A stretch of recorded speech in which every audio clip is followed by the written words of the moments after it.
Greetings, comrades, and welcome to the Eastern Border. Today is a kind of an interesting episode today. I'll deal with the news, but we also have a letter which has been confirmed by multiple sources, both by Bellingcat and by Gulagunet, and there are other people who've confirmed it separately.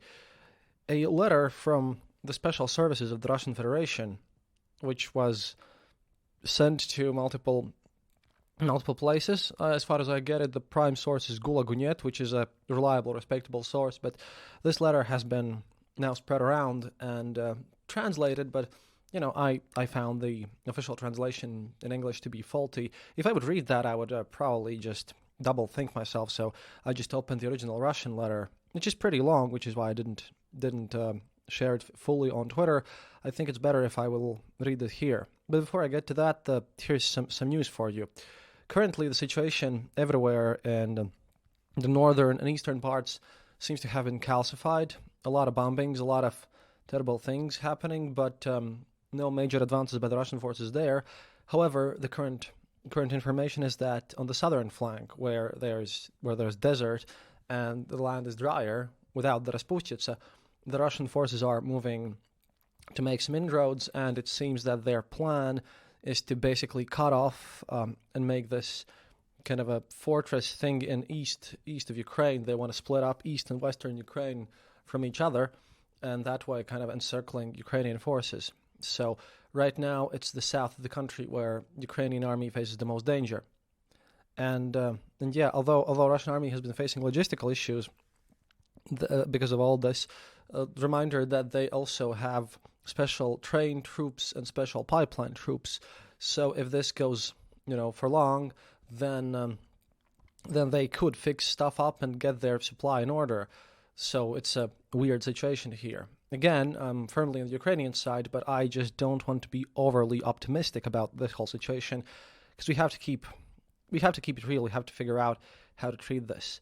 Also, there were news that the United States and the EU are now preparing for the worst-case scenario. If Ukraine falls, then they, of course, won't admit any puppet governments, and they're trying to find out ways how to support guerrillas, but I hope it won't come to that, because Ukrainian morale is strong, and there are protests in occupied Kherson and in other cities, and I think they'll fight until the end. I mean, you can't break this spirit, and we'll get to this in the letter as well, because even though I'm giving you the pessimistic things now from the letter, you'll hear some maybe good news for the world. One other thing is that just recently, before recording this, I heard a position from a YouTube of one of the Navalny's team, Vyacheslav Milonov, and he spoke about the fact that Putin quite probably actually wants this war to escalate in a full-on conflict with the West, because in his mind, as the Russian propaganda has been portraying this conflict, Ukraine is just a proxy for them. They've been constantly telling that this is actually a war against the West, and that if Russia hadn't invaded, then the Ukrainian puppets of the evil Western powers would have struck Russia, and that would be terrible. And right now, he's facing only Ukraine, and he's failing there. The objectives are not reached, and Ukrainians are providing a very stiff resistance. So that looks really, really bad for him, and he's not very mentally sane. At this point, we can acknowledge that, and he just wants some sort of greatness. And again, he's 69 years old, after all. I mean, he quite likely doesn't care if even he sends the world to hell, so we should be careful. However, sanctions are working for one. Sanctions are working, and, well, some companies have already turned anti-war, such as Lukoil, whose owner managed to go from $21 billion of net worth to just $3 billion. He's still a billionaire, but that hurts him bad, because, 92% loss of stock recently, so that's something new. Basically, yeah, we have some good news about this whole situation. However, fights are still ongoing, but I'll get to the letter now. And like I said, this letter was referenced multiple times, and everything was just so weird. I really didn't want to even mention it because it looked a bit fake, but hey, it got independently verified. So let's hope that this has high likelihood of being real. It was sent from one of the insides of the special services. This will contain quite a bit of swearing, obviously. But if you're listening to the show, you know that I haven't been really shying away from that. I'll tell you honestly, I hadn't slept in all these days. I'm at the work almost all the time. My head is just swimming away already. It's like in a fog. And, well, I can't already, find myself, any strength in myself, and I'm just drifting, and I can't believe everything's, like, for real, and it's getting difficult. To be fair, the box of Pandora has been opened. Next to the summer, a real horror of world scale will start, and world hunger is completely impossible to escape.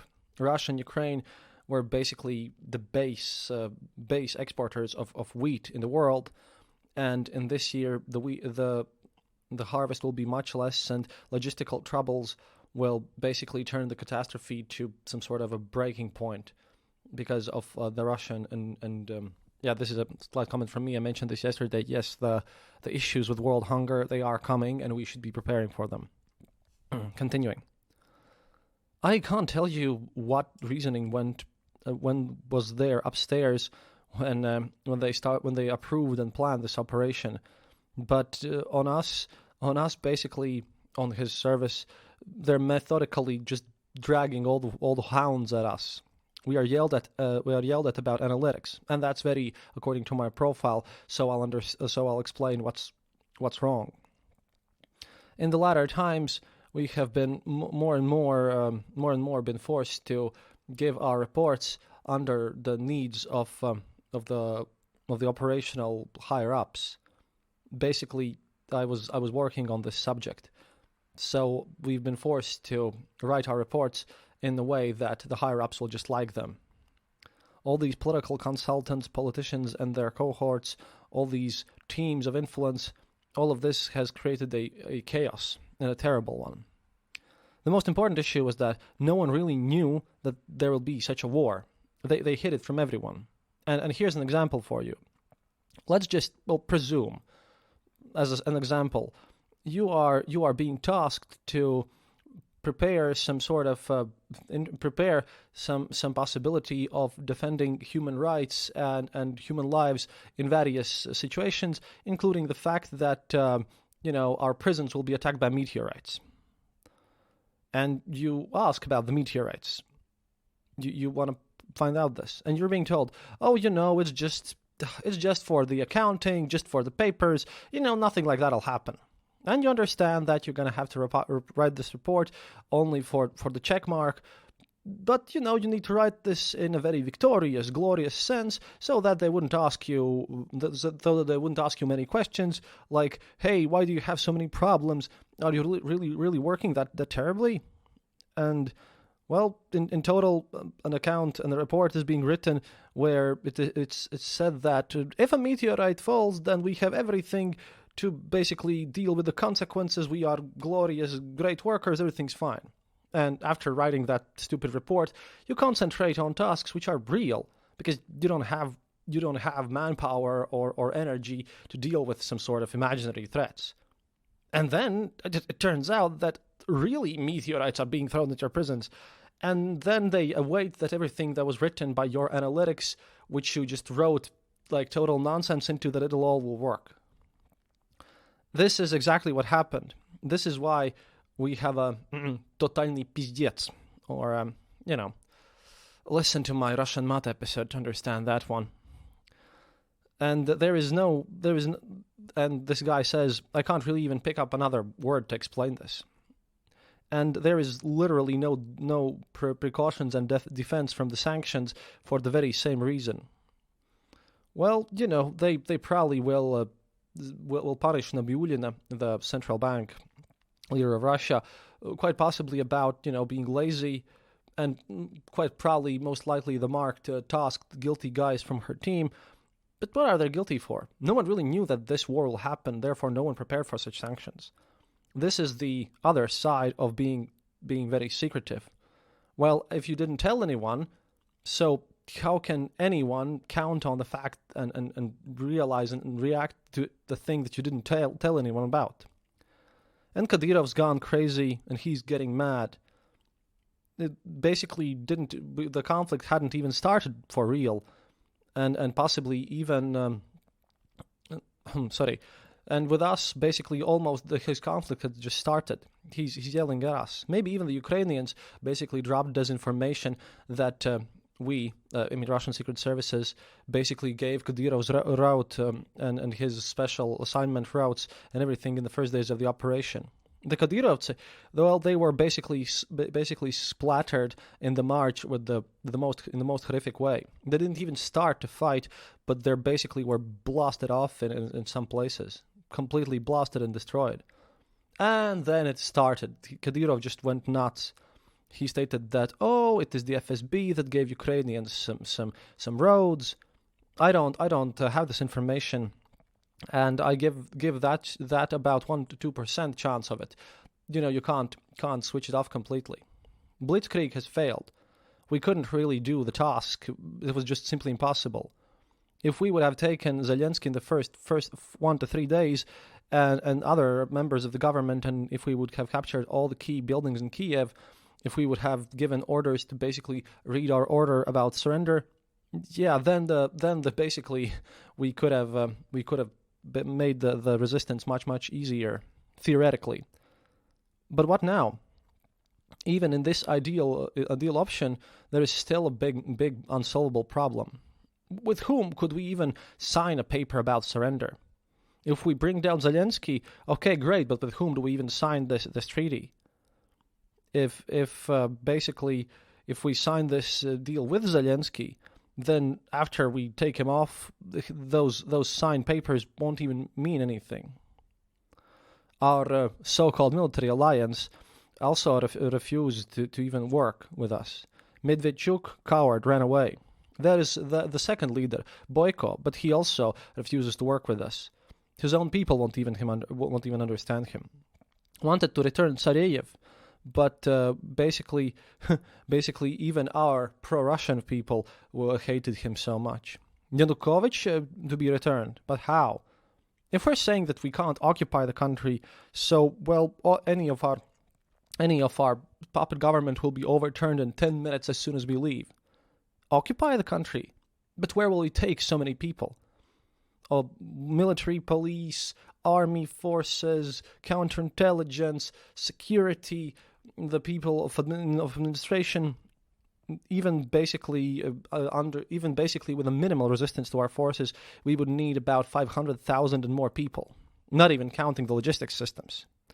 But there's a rule that if you kind of swap and try to fix poor quality with quantity, then you're just making everything worse. And this is, I remind you, in the possibly the most ideal option, which doesn't exist. And what now? We can't mobilize for 2 reasons. 1, mass mobilization will just destroy the political situation inside the country, and not just that, economical and social too. And 2, our logistics have been overwhelmed even today. Well, we'll stuff in an insane contingent there, and what we'll get. Ukraine is quite large country by territory, and the level of hatred towards us is just going nuts. Our roads just simply won't allow us by their capacity to drag caravans of equipment there. It's all going to be just one big traffic jam, and we can't even organize this because of all this chaos. And these 2 reasons are squeezing us at the same time.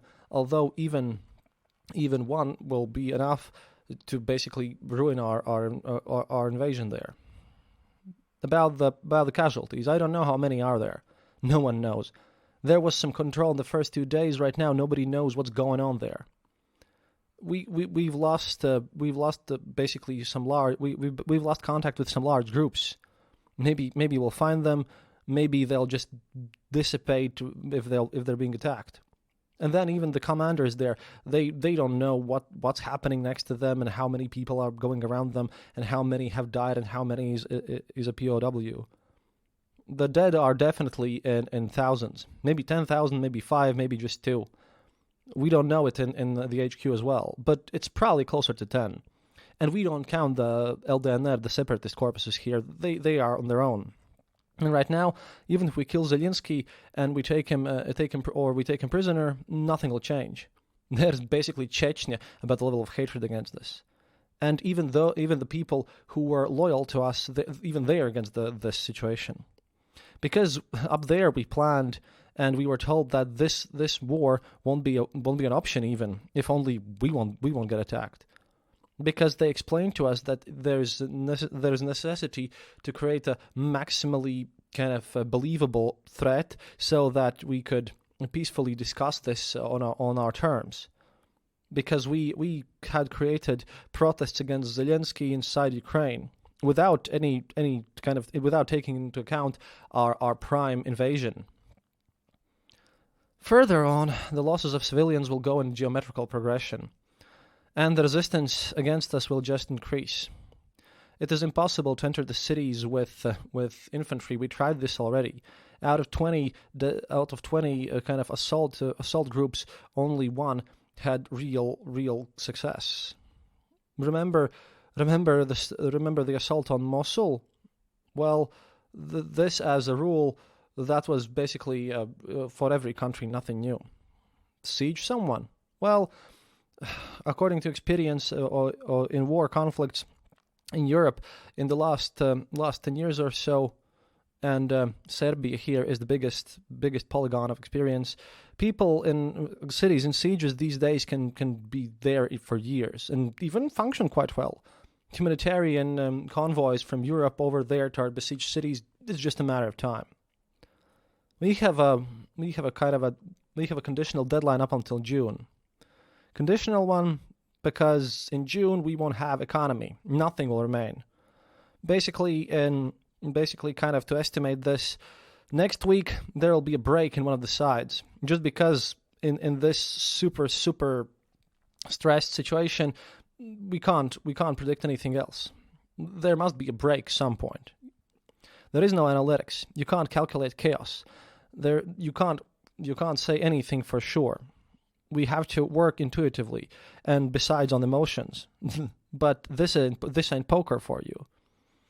The stakes will increase in the hopes that there will be some sort of an option there. The issue is that we can't really just over-calculate anything, and one wrong move means the end to us.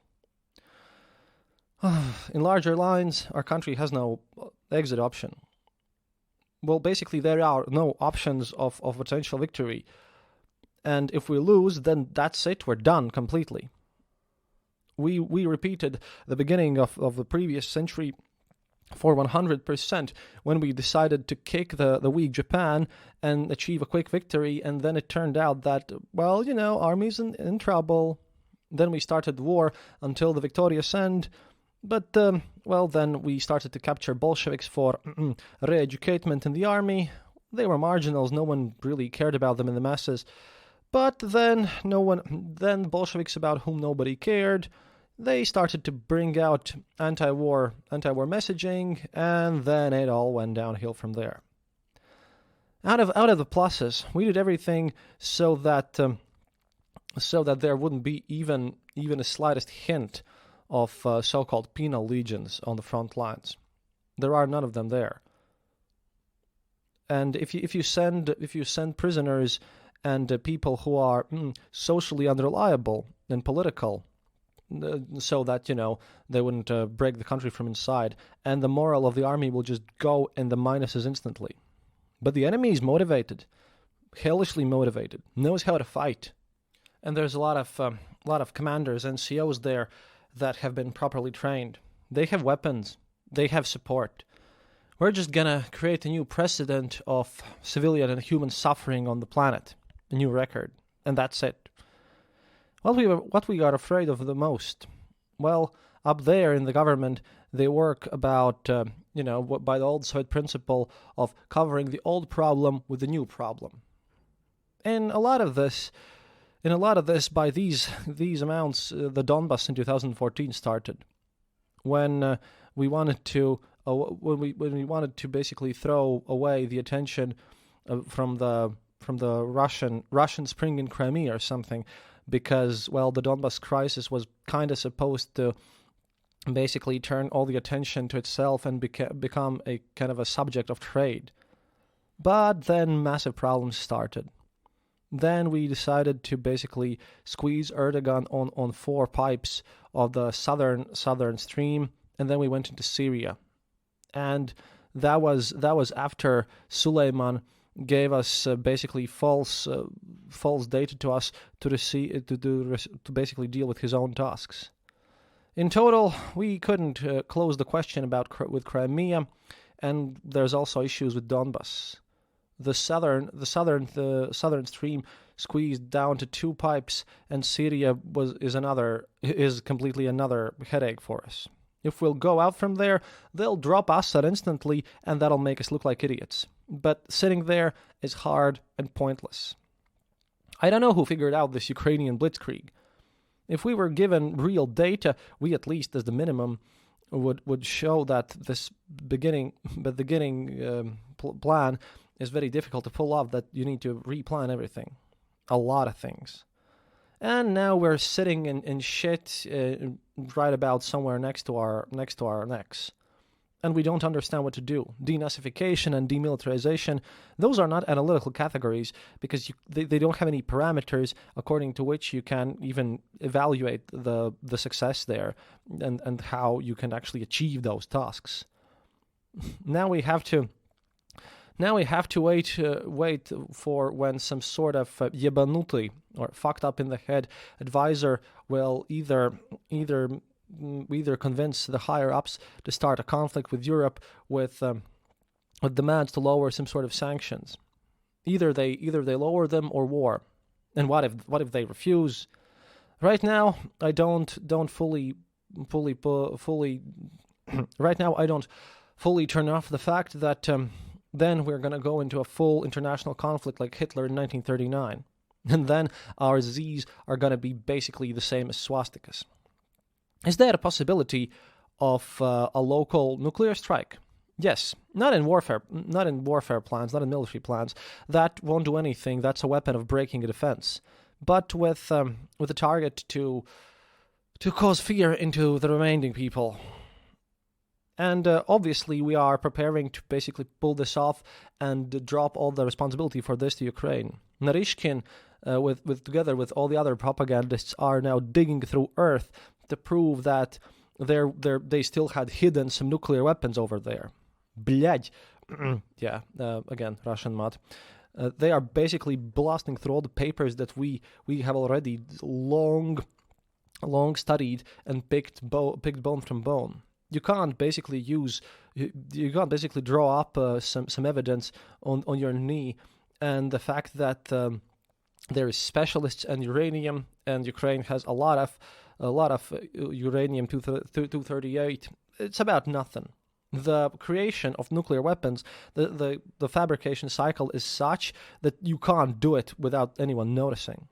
You can't really make a dirty bomb easy as well, because, well, they're basically the fact that they're old electrostations, nuclear plants, basically that they can produce weapons-grade plutonium large quantities. Well, then the Americans stuffed such a level of control there that even to mention this is just dumb. But you know what's going to happen after a week? Well, maybe just 2 weeks. Well, we're going to be closed off so brutally that we will start to even get sad and nostalgic about the poor 90s. Right now, as they close the markets, Nebiulina kind of is making normal steps, but that's just basically like squeezing a hole in your boat with a finger. It'll get through, and it's gonna get even worse. Nothing's gonna get solved in 3 nor 5 nor 10 days. Kadyrov is basically just yelling and being crazy, not just like that. They have their own adventures there. He created an image of himself as the most important and undefeatable. And if he falls just once, his own Chechens, his own people will just drag him down. He won't be the owner of the tape winner. Let's go further. Syria. You know, guys, hold on there. and we will basically deal with this in Ukraine, and then in Syria we'll all hold in positions. But now, that you can wait, that our contingent will basically just run out of resources there and everything. There's going to be heat there. Turks are closing the straits, and what? Can we just drive our supplies there with planes? This is kind of like that's kind of like heating your oven with dollar bills. And just take note, this all is happening at the same time. We can't even basically put everything in one pile. We have a situation like Germany in 43, 44, and that's at the very beginning. Sometimes I am already getting lost from all of this overload. Sometimes it seems that I am just sleeping and this is dream and everything is like before. By the way, in prisons it's going to get even worse. Right now they're going to tighten the screws so hard that the earth will bleed everywhere. If honest, then purely this remains the only technical way how to hold the situation. We are already in the regime of total mobilization, but we can't be in this regime for long. But as this drags into months, it's going to get only worse. And out of total mobilization, the leadership is only dragging down and breaking down. Just imagine if you can run 100 meters while on a single breath and a single go. But you can't really run marathon with the same effort. But basically, we in the Ukrainian situation went in there like we were doing a 100-meter dash, but got caught in the marathon about difficult terrain. This is me very, very, very shortly telling you about the situation. And the cynical, I'll only state that I don't believe that Putin will press on the red button to destroy the whole world. First of all, it's not just one person. It's not one person who does this and who basically is responsible for this. Someone somewhere is going to slip off and not do it. And there's a lot of people. There is no such thing as united red button. Secondly, there is quite a lot of thoughts and doubts that the system even functions really. Experience tells us that the more control and the more transparency, the more it's easier to take out various errors and everything. But there we don't understand who controls what and what's going on, and there's a mess somewhere there. I'm not sure that the system of the red button functions according to the data. Why would it? Our data doesn't work.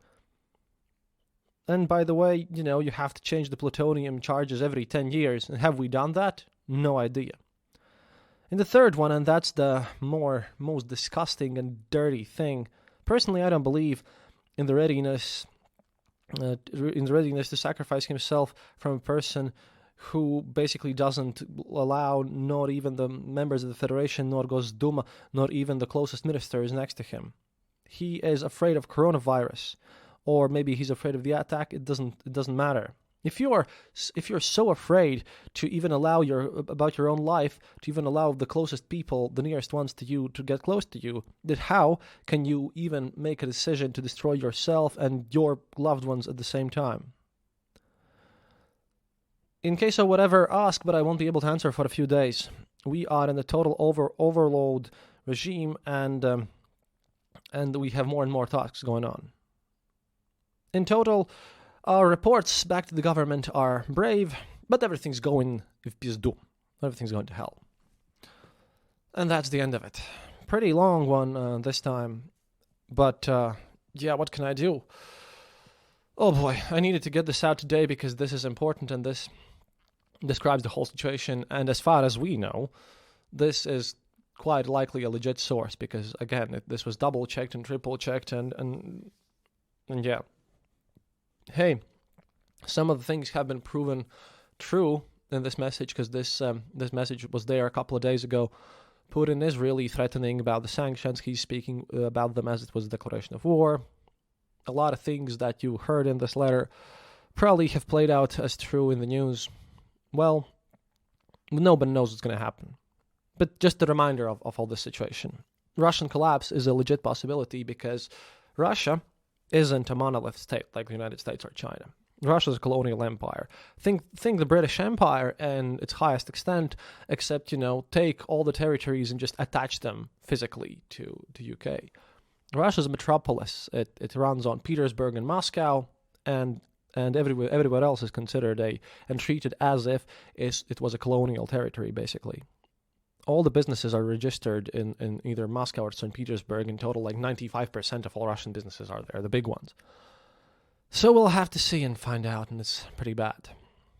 But yeah, that's it for today. This was longer than usual, and took me a lot of effort to translate. So yeah, I don't even know. Stay safe, stay informed, don't fall for disinformation, and до свидания, товарищи.